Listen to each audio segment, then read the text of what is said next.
бы выслушать вас о том, как вы себе видите развитие этой ситуации со спайсами, в чем вы видите риски, поскольку вы гораздо ближе, наверное, чем мы, чиновники здесь сидящие, к людям непосредственно, к школам, и вместе подумаем о том, как нам с этой ситуацией справиться.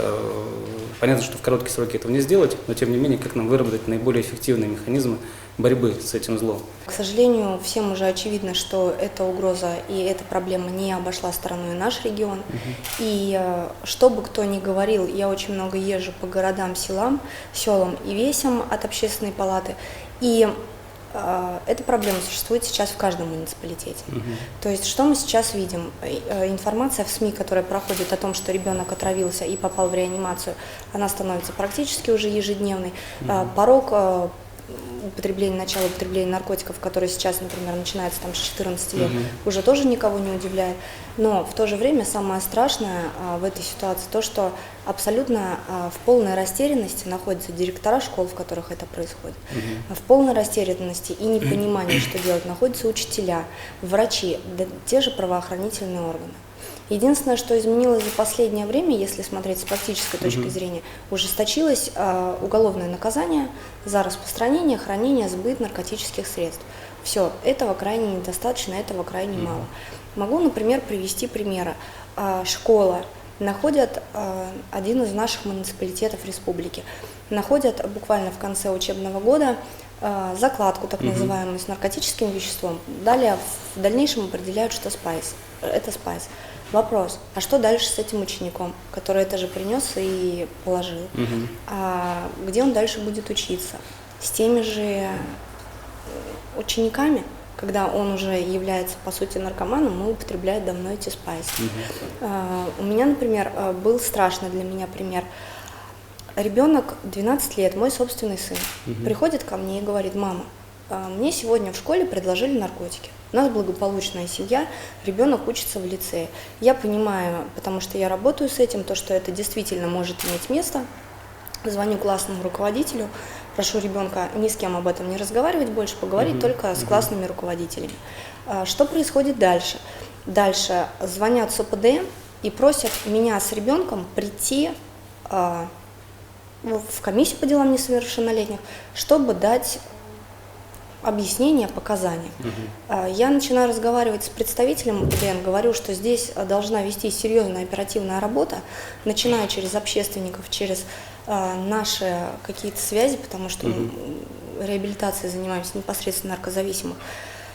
Смотреть, что это все-таки могло быть, мы выяснили, что это было. Ну, в общем, что происходит? ОПДН единственное, что может сделать, допросить ребенка, который об этом сказал. Дальше никакая оперативная работа не ведется. Когда я даю отказ и говорю, что, на мой взгляд, это должно все происходить по-другому, мне говорят, что моего ребенка опросят в таком случае без меня. То есть это те примеры, мы очень много общаемся, и на самом деле ты не находишь уже слова, это даже не тот дезоморфин, который был раньше. И вот те законы, которые принимались о запрете кадеина, содержащих препаратов, сейчас это все намного страшнее, намного все быстрее происходит, и намного быстрее происходит именно летальный исход. Поэтому очень страшно, мы, видя все это, понимая с общественной палатой, что нужен системный подход, именно системный подход, в том числе правительство нашей республики, в течение месяца собирали предложения. Мы собрали 201 предложение, которое в итоге систематизировали. Я их всем вам сейчас передам. Если вы как бы согласуете все, мы направим вам все это в надлежащем виде. И хотели бы вас спросить, ознакомиться с этими предложениями и вынести этот вопрос отдельно на правительство нашей республики, чтобы рассмотреть его, чтобы в том числе выслушать общественников, собрать все мнения, и чтобы мы выработали уже наконец ту программу, по которой мы будем работать. Именно той первичной реабилитации. Потому что без этого никак. Иначе мы просто, можно сколько угодно говорить и рассуждать о успешной экономике, но мы просто теряем поколение, мы его физически теряем. Потому что разговариваешь с учителями, с директорами школ в приватных беседах, они говорят: а что делать-то нам? У нас здесь закон, там закон. Что такое спайсы? Спайсы — это, по сути, начинают их всех курить. Что мы видим? Вот на антинаркотических комиссиях в разных муниципалитетах задаю один и тот же вопрос. Мы все знаем, что даже вот общаюсь с детьми, которые вот на реабилитации бывало, не в наших муниципалитетах ездила, и 14 лет мальчику. Я с ним разговариваю как с сыном со своим. Говорю, а что ты тут делаешь? А я спайсы курил. Все, выводы сделал, больше не будешь. Не знаю, очень хочется. И ты понимаешь, что ты разговариваешь уже, по сути, не с тем ребенком, как ты его представляешь, потому что это полностью искажено сознание, но это другой уже ребенок. И поэтому надо вот всем миром браться. И когда разговариваешь с директором школы, она говорит, а скажите, что делать? Я не знаю.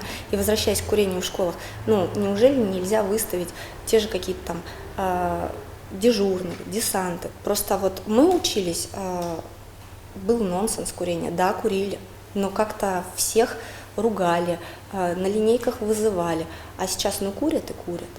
Вы сами это все видите, наблюдаете, поэтому вот очень большая просьба от общественников республики, которые занимаются вот этой больной проблемой.